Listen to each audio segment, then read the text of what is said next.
Hey, welcome to the TEEP podcast brought to you by Seco and UH Energy.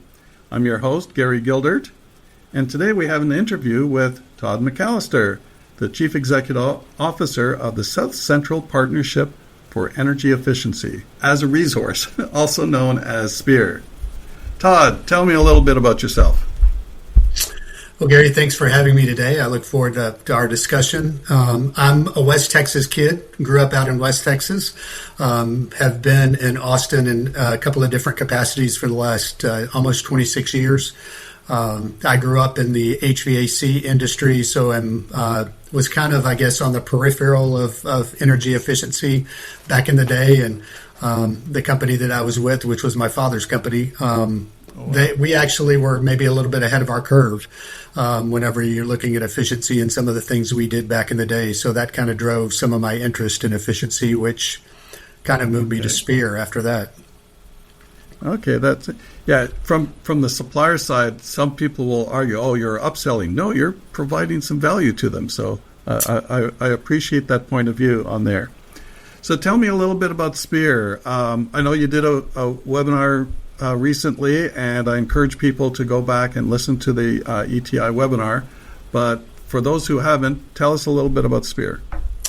So we are a regional energy efficiency organization. There are 6 of us across the country, and you can think about basically the areas that they would be in: Northwest, Northeast, Midwest, Southeast. We're SPEER, the South Central Partnership. We are only Texas and Oklahoma. That is our region.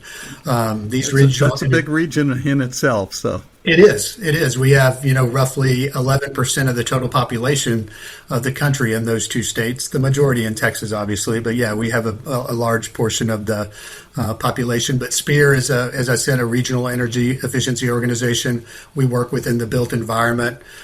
We do a lot of trainings around building codes and energy efficiency and those type of activities. We work pretty closely with the Public Utility Commission and the utility energy efficiency programs. We work with local governments and universities, and anybody that's interested in energy efficiency, we're willing to work with them, and that's kind of what our stalwart is. Okay, that sounds like a great mission, and that's how we met, because certainly TEEP and the University of Houston overlaps very positively with the work that SPEER is doing. So I have to ask, where do you get all your money from? Are you just a lobbying company? We are not. So we are that's a good question. I appreciate that. We are a 501c3, so we technically, by law, do not lobby. We do advocacy around educational components of what we do. We do a lot of, white papers and those kind of things to kind of educate legislators and folks on what's going on. But our money actually is kind of a 4-potted approach. We do have private grant funding that we get from folks that are interested in, our mission and what we do and helping to serve.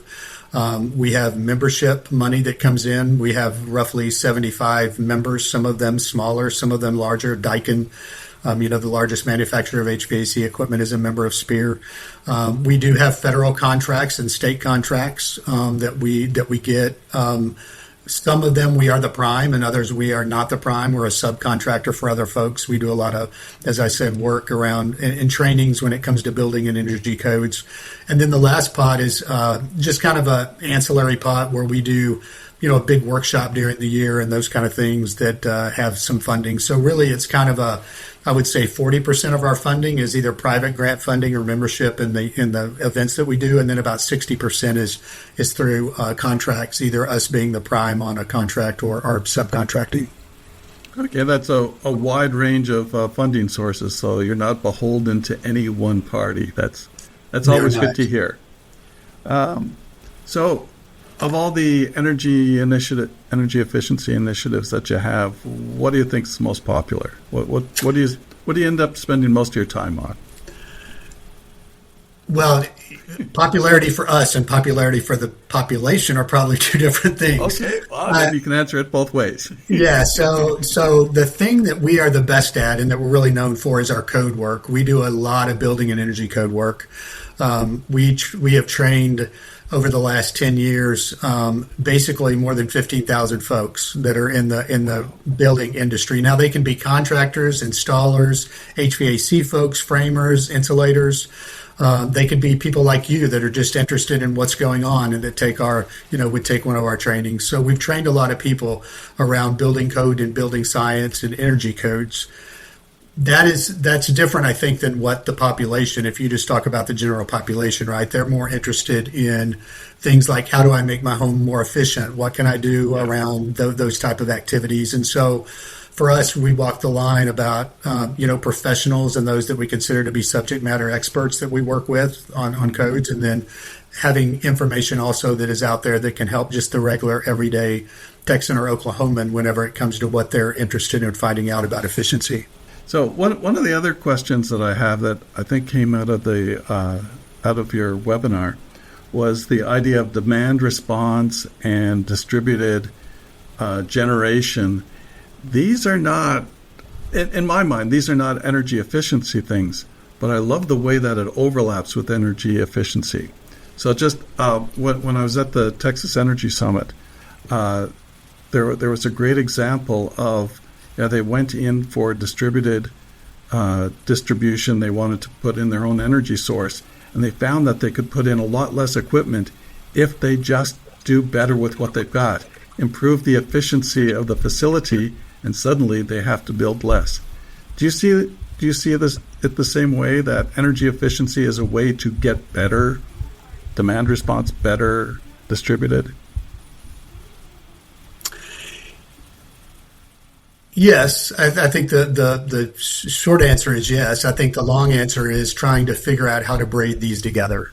How do you braid things like demand response and flexibility, demand flexibility, and folks moving what they're charging to an off period and an off peak period, those type of things, and efficiency then playing into that. I think the largest component of demand response and efficiency is a smart thermostat. So many people have smart thermostats and then so many people don't. But a smart thermostat really is kind of like, I would say, the basic start for demand response and efficiency tying in together, where you can leave your home and raise your thermostat a little bit, or you can be home and lower it back down, or you can pre-cool your home before you get home from work, or before all of the things that can work within that. Then it also has a component, right, that if we have problems on the grid, that you can sign up potentially for demand response programs from your local utility, who would then be able to kind of control your thermostat, which that's a scary proposition for most people. Yes. I don't see that being very popular in Texas. I think it is. It's more popular than you think. I think the problem is that the actual payment that goes back to the customer is probably not enough. A lot of these programs are $25 or $35 or $40 a year is what the customer is getting. And really, for a demand response program like that to be successful, as you said, we're in Texas. It's going to be 9,000 degrees tomorrow, and the next day and the next day and the next day. It's always hot. People don't want anybody messing with their thermostat. But if the payment was more appropriate, I think, where you're talking about, let's say that it was almost a full, let's say a half of a electric bill payment for the year. Now you're talking about real money, right? So I think there are ways to work with that. Okay, yeah, I think that'll be one of the challenges of the future with these with the retail energy providers, to see if they can figure out a program that's going to work for folks. 100%. So resistance heaters seem to be a thing in Texas, and the way things were built. But by my calculations, and I think you can tell me the same thing, that a 5 kilowatt heater can be replaced with a 2 kilowatt heat pump. Yep. For one, that's a big reduction in the peak demand in the winter. And the second thing, this is real savings, is it not, for the homeowner, for the apartment dweller? It is. Or the person who has to pay for this electricity. Yeah, so, we have really been pushing hard over the last half decade to try to get heat pumps into the marketplace. About 60% of the homes in Texas have what you consider to be a strip heat, which is just a giant toaster, right? I mean, it's the same kind of element that your toaster uses to toast your bread, are used in a home to heat the home. There's no partiality to it. There's no variableness to it. Basically, when it comes on, it's the full 5 kW. There's no, I can put on one or I can put on two. It's all of it coming on at one time. So there have been several. That's bad controls even. Yeah. Yes. They can even fix the controls. There's a lot of studies that have come out that said that us going to heat pumps in Texas on some of these, and we did a study last year with Aurora Energy out of Austin where we discussed this very thing and talked about a 20, 40, 60, 80, 100% adoption of heat pumps and getting the resistance heat off. And the long and short is on most of these studies, we're talking about saving conservatively probably about 12,000 megawatts. Now, our peak in the summertime is about 85, almost 86,000 megawatts. Our peak in the winter is high 70s. So that winter resistance heat that is being used, you're talking about now pulling us back to this into the 60s on this if heat pumps were to be used. Not only that, we're talking about a savings for most people, disposable income going into their pocket and then back into the economy of anywhere between $300 and $450 a year. That they could save by not having this resistance heat in either their apartment or their home or wherever they're utilizing the resistance heat. It's a big issue. It's a big problem in Texas. It's one that I think is going to have to be legislatively probably fixed in the future. But yeah, it could save a lot of people a lot of money, and more importantly, it could save capital investment on our grid if we're pulling that power off and not having to use it. So, that opens up a whole bunch of parts of the discussion. So one of the things that I heard of at, again, the Texas Energy Summit that I've been thinking about is the whole split incentives that the builder of apartment rental property, whether it's residential or commercial, their objective is to build it as cheap as possible. You have to build it to code. And I can appreciate your argument of, we have to work on the codes that allow this to happen, but their incentive is to build it as cheap as possible. And they're not the ones who pay the utility bills. Right. It's the renter who pays the utility bills. Right. Well, if I use the example of, if you, and I'll use myself as an example because I just installed a heat pump in the fall, and compared to the air conditioner, it cost me an extra $2,000 right. to put in my heat pump. Well, that if it was that 2 kilowatt heat pump, the 2 kilowatts cost me an extra $2,000. If I were to finance that over 10 years at a reasonable interest rate, that's just over $20 a month. Well, compared to a resistance heater, I'm just going to go off the numbers that you have. That could be $40 a month. It could be. And so let's see. A lease payment of $20 a month saves $40 a month. The economics are insane on that. You should be doing that. But it's the person who's saving the money isn't the same one who has to spend the money. Right. I wish there was some way we can close that gap. Any thoughts, any ideas? Yeah, I've got a lot of ideas, a lot of thoughts. I don't know that any of them are feasible in Texas right now, but try to promote some of these. I'm all ears. Yeah, so we have utility programs here in Texas, and everybody that's in what is considered to be the IOU or the ERCOT market, which is about 90% of Texans are in the ERCOT market, and it's the big areas, and it's the center points and the Encores and the Energies and those kind of people that are part of this IOU. Everybody on their bill has a charge basically that goes towards energy efficiency. This was all set up at I would say the turn of the century, which is kind of a weird thing to say, but it was back in the 97, 99 time whenever we deregulated our electric market here in Texas. So there's a charge on there, and that charge is got a cost cap to it that basically by legislation and by rule through the Public Utility Commission, it can only be so much. And we're not advocating for that cost cap to go up to $5 or $6 a month. I think we would all say that there are a lot of people that would be a really detrimental expense. And we are very cognizant of that. We're also cognizant of the fact, though, that like nickels and dimes are things that end up when you're talking about millions of customers adding up to real money. And so how do you potentially modify that cost cap, and then modify the utility programs to put in pilot programs or programs that are specific to reach made to reach hard to reach customers or low income, the customers a lot of times who really could benefit from, as you said, changes within their apartment building or changes within their rental unit that they have. So how do those utility programs then braid in with potentially federal programs such as LIHEAP and those things to help a landlord or a building owner pay for upgrades either at the beginning where it's cheaper. It's much cheaper to do it at the beginning than it is to try to retrofit. To pay for these at the beginning, get the landlord where he or she is able to recoup whatever the difference is to make sure that it's cost effective for them so it doesn't affect the rent. But then on the flip side, those individuals in perpetuity, right? At least until you have to change out systems and those things, everybody that lives in that apartment benefits from what has been done. So if I'm only there for a year, I get a year's benefit. If somebody else is there for 2 years, they get 2 years benefit. And so I think it's got to be, it's going to have to be creative in Texas because we don't have a lot of the same programs that they have in other parts of the country that maybe look at efficiency differently, right? And so I think there are creative ways to look at it, but it's something, you've got a lot of renters in Texas, and we are becoming a transient state. Mm-hmm. So we have a lot of people in and out that are renting, and not only just apartments but homes. And how do you make this more beneficial for everybody? Yeah, not everyone was lucky enough to be born in Texas. We just got here as quickly as we could. I have one of those in my household. So a thought occurred to me is, do the utility companies, the generators, have a role to play in this? Because I know, their incentive is to build more capacity.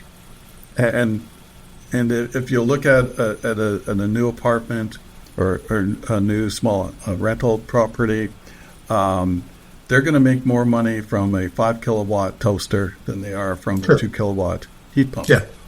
Why not have them pay for the heat pump and collect the lease payment?